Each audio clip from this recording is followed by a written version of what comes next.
Chapter 22. Except crossing into Los Estados Unidos would be harder than everything that they had gone through in Mexico. Senora Perez said so. Back home, everyone, family, friends, newscasters agreed. It was night when Senora Perez dropped them off at the migration camp on the outskirts of Ciudad Juarez. From what they could see in the dark, sheets of metal attached haphazardly made up the structures at the camp. Trash littered the ground, her rifle lay propped next to the gear shift. I don't want to leave you here, she said. She reached for the door and hit the power locks, even though she'd already done it 15 minutes before.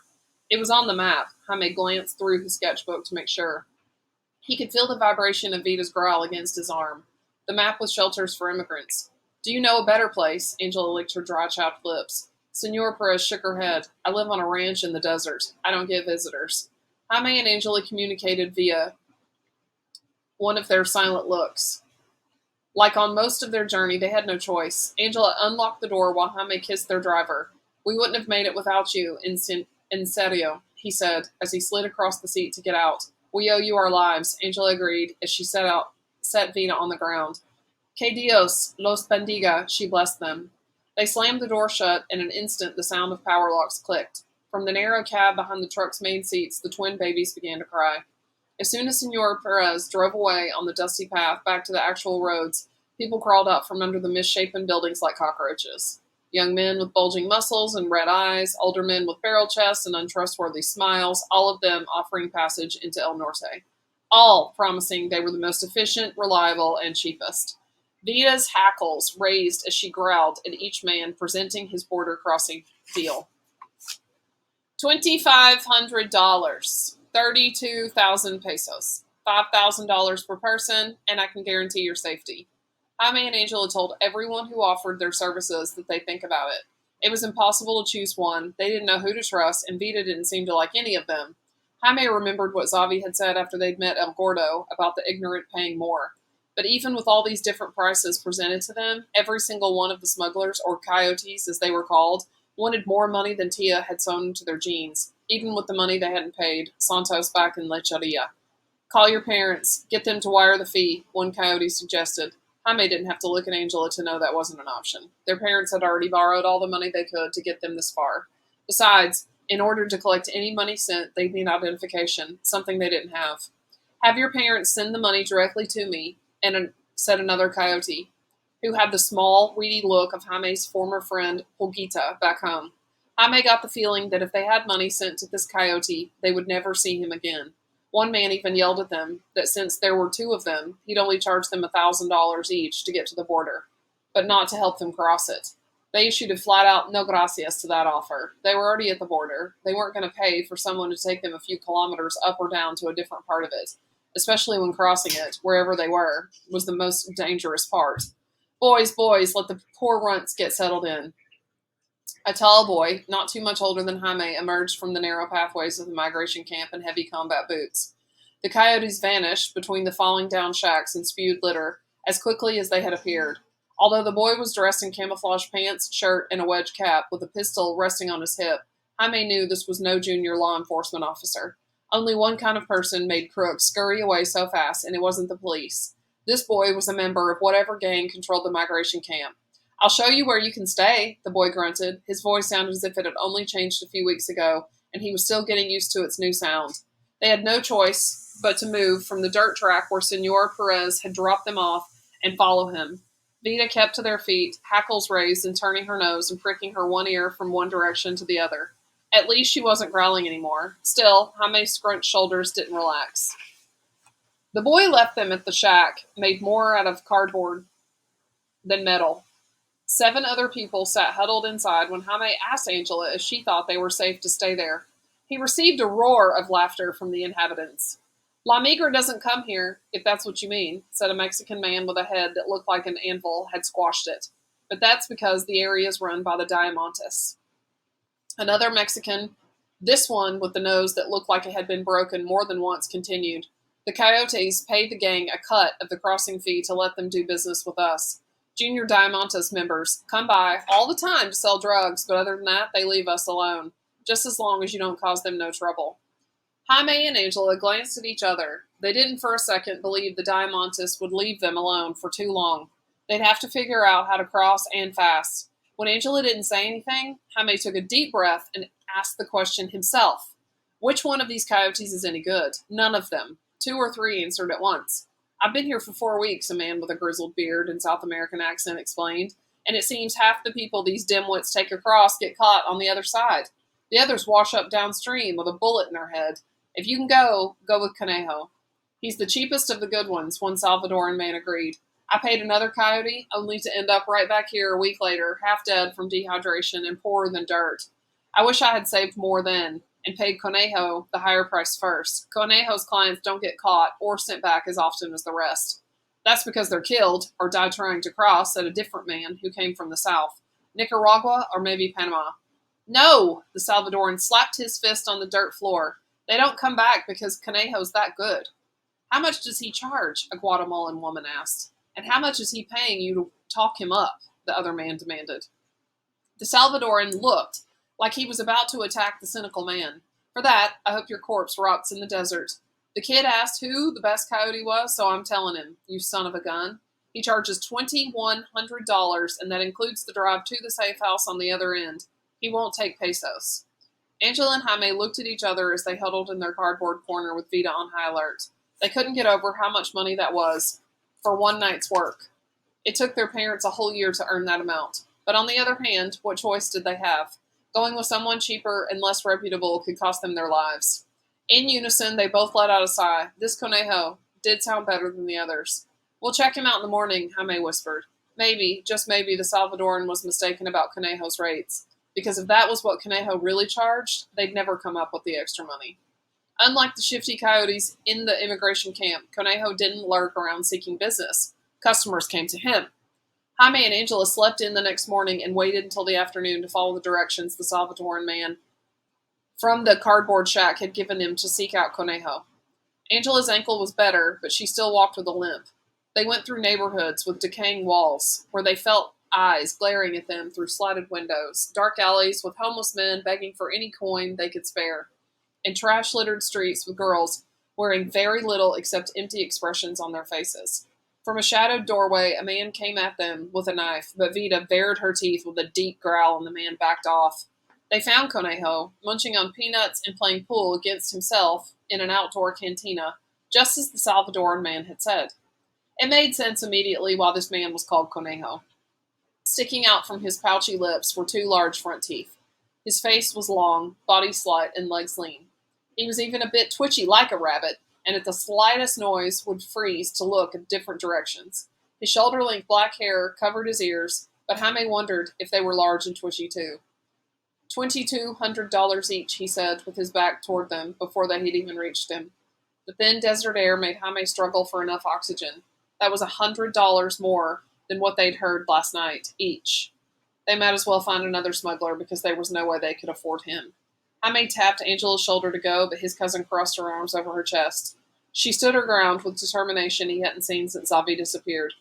$2,000 each, since there's 2 of us. Conejo pocketed the next ball before his nose twitched and he jerked his attention at Vita.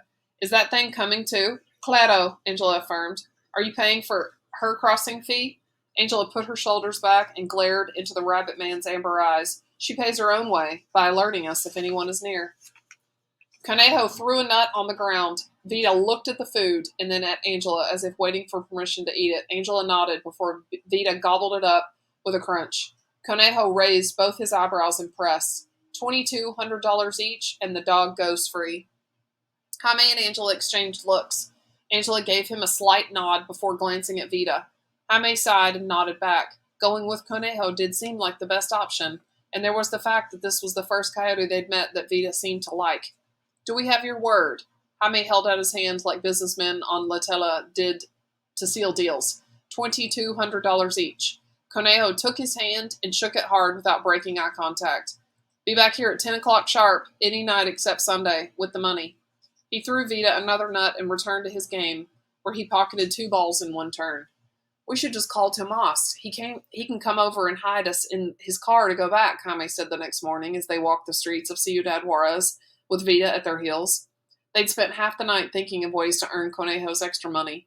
The downtown area, an hour's walk from their camp, seemed like a more promising place to earn money. At least the buildings weren't made of metal sheets and cardboard. But from here they saw what stood against them, the river, with its cemented sides, the giant wall behind it, the armed guards, and the tall buildings of the promised land that was El Paso, Texas, and the rest of Los Estados Unidos. All so close, Jaime could throw a stone and have it fall into the other country, but unless he were a stone, getting there was near impossible. And if they catch us crossing in Tomas's car, they send us back to Guatemala and throw Tomas in jail for smuggling, Angela said. She was right. He knew that, but he hated having come all this way just to face a dead end, especially when he thought about how close they were. Tia had said there was about $2,000 in each of their jeans, which meant they were 200 shy of Conejo's fee. Each. He came back to the same question they'd asked the night before. So how are we going to earn the extra money? Maybe I can get a job as a nanny, Angela said, as she noticed a dark-skinned woman pushing a stroller with a blonde toddler. Should we talk to her? Jaime asked. But before they could ask the babysitter if she knew of extra jobs, the pair had disappeared into the crowd. A huge sigh escaped both of them, hopeless. The people who could afford a nanny in Ciudad Juarez probably lived behind security-guarded gates. In his head, Jaime went through his abilities. Thanks to Senora Perez, he was better at swinging a hammer, but not skilled enough that people would actually pay him. At the Mercado, in Lecheria, the merchant had paid him in rotting fruit for carrying boxes. He knew without asking that Conejo wouldn't accept squash papayas as payment. If Zavi were here, he'd figure something out, Angela muttered, Vita's ear pricked at the name. Angela scooped up the dog and buried her face in the white and brown patched hair. Jaime stopped next to her, his hand on her shoulder. Yes, Zavi would have thought of something. He was good at taking charge, like Miguel. What would they have done? Jaime glanced through his sketchbook at the picture of Miguel's funeral. An idea began to take shape. Without the cover, the front sheets were bending and curling, but the blank ones toward the back were still in good condition. The old woman on the bus had paid him 12 pesos for his drawing, even though she had been poor. Would others pay him to sketch their portraits? He counted 20 sheets of paper left in his book. His last pencil was almost as full as at its full length, but since his sharpener had been stolen with his bag, he'd have to chip away the wood by hand. Not ideal, but not impossible. We need to go someplace where all the gringo tourists walk by, he said, his eyes shining with new hope and determination. What do you have in mind? You'll see. They found an empty bench in the huge Parque El Chamizal, with paved paths, irrigated grass, and shade trees. It was near the city center and very close to the border and very far from their ugly camp. The day was cloudless and hot, but not too hot to keep people indoors. Jaime began to set up shop. First, he tucked in his frayed t-shirt, which he'd cut to tie the brace for Angela's ankle, and brushed off his dirt-covered jeans as best he could. Then he used the back of a used page to draw portraits in each corner of 4 famous people everyone would recognize: Jennifer Lopez, Jesus Cristo, President Obama, and Mickey Mouse. He held out the sketchbook with one hand and his pencil with the other. Every time someone passed by their bench, he waved his pencil as if he were drawing in the air and pointed to his sketchbook. Me make you? Me make you? He asked each person. He wished he knew more English, but that was the best he could say. Angela couldn't remember how to say draw or even paint in English, so he wasn't able to help his vocabulary. Instead, she mended the large rip in her jeans. If Abuela had been there, she would have been scandalized that Angela had gone around the whole state of Chihuahua showing so much leg. Vita lay down at their feet and gave every passerby a hopeful, one-ear look. Most people ignored Jaime, but finally he noticed a group of girls a bit older than Angela. The one in the front with long blonde hair and skin browned by the sun carried a bag with the face of Frida Kahlo, one of Mexico's most famous artists. If this blonde gringa liked Frida, maybe she'd like her portrait sketch. Me make you como Frida? He pointed to her bag with his pencil and then at his sketchbook. She stopped and looked at him, then at the sample sketch of the famous people. She asked a question he didn't understand while rubbing his fingers together, that he understood. She wanted to know how much. 10, he said. He wanted to charge more. The poor Vieta on the bus paid 12, but 10 was the highest he could count in English. She nodded and smiled as she sat down on the bench. Sure. He took his time, outlining her face before filling in her features. Her eyes were small, but her cheekbones and smile highlighted her face, making her very pretty. He ignored the pimple on her forehead, but made sure to include her beaded dangled earrings. She sat still with her chin up like a perfect model during the time it took to draw her. He couldn't have asked for a better subject, and as a result, the drawing turned out really well. He wished he could keep it for himself. He remembered to sign the bottom with his illegible autograph before handing her the portrait. She broke into a wide grin that had him smiling back in an instant. He knew the words fantastic and beautiful and took it to mean she liked it. Then she asked him something he didn't understand. "Tu años?" she asked again, and comprehension suddenly hit him. She wanted to know how old he was. "Tain an tu," he said, holding out his fingers, and then two more. "12?" She nodded and hoped what she'd said was correct. She carefully rolled up the portrait and pulled off a spare hair band from her wrist to hold the shape. Then she dug into her Frida bag for her wallet. Instead of the 10 pesos coin he was expecting, she handed him a crisp U.S. note, green with blue watermarks and the number 20 on each corner. "No, 10. He held out his hand, showing her again his 10 fingers. She shook her head no and waved him away as if it were nothing. How could anyone think $20 was nothing? She had given him more than 15 times what he had asked. She must be very rich. "Thank you," he said. He couldn't make the TH sound, but knew she understood. He stared at the note for a second longer before tucking it deep into his pocket. It wasn't until then that he noticed Angela had convinced one of the portrait lady's friends to let her reattach a shirt button that had come loose. She handed back the shirt and was given a few bills in return. Once the group had left, Angela showed her earnings. $3. "I didn't ask for any price. That's just what she gave me," Angela explained. She tried not to look disappointed.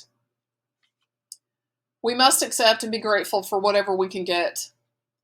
They were discussing how to get their next clients when a brown-haired woman with pale skin who had been watching stormed up to them, demanding something. They looked at each other nervously. Was she accusing them of stealing? She let out an exasperated sigh and then pointed to Angela's mended jeans, pinched her thumb and forefinger, and shook the skirt she wore up and down. "I think she wants you to sew her skirt," Jaime said. "Or else she's afraid of caterpillars going up her legs." Angela smiled with a nod and pulled out her sewing kit. "It's a lucky thing I still have this," she said, and Jaime knew she'd forgiven him for losing the backpacks on the train. The new gringa made cutting motions with her fingers and pointed to where she wanted the alterations. Angela folded the skirt in position and confirmed before making the cut with her micro scissors. The lady stood there in the middle of the park, looking at her phone while Angela tried not to poke her legs with a needle. "Me make you $10, Jaime called out. He didn't think he could say 12. But now he was changing his rate from pesos to dollars. That was good enough. People paused to look at Angela fashioning a skirt still on the lady. An old couple stared first at Angela, the woman nodding her approval of Angela's technique, before turning to Jaime, who pointed from his portrait sample to them. $10. "5, her husband said, as he pushed up his thick glasses. "Si, yes," Jaime agreed, even though the old man's gold watch implied he could pay more. Like Angela had said, they had to accept whatever they could get. Jaime drew the couple sitting together, the lady with a wide fake smile and her husband scowling as if his face had frozen that way years ago. The sketch turned out well, but Jaime didn't have any problem giving it up. The old man grumbled, but handed him $10. Maybe they figured because there were two of them, the price was 5 each. This time Jaime didn't correct them. He took what he got. By now, 2 children were posing for photos with Vida. Her missing ear made the children exclaim, "How cute!" a million times. They fed her their ice creams and pork rinds while Jaime tried not to be jealous. He and Angela hadn't eaten anything today. Everything they earned, they needed for the crossing. When the parents said it was time to leave, the children began jumping up and down, whining and begging their parents for something.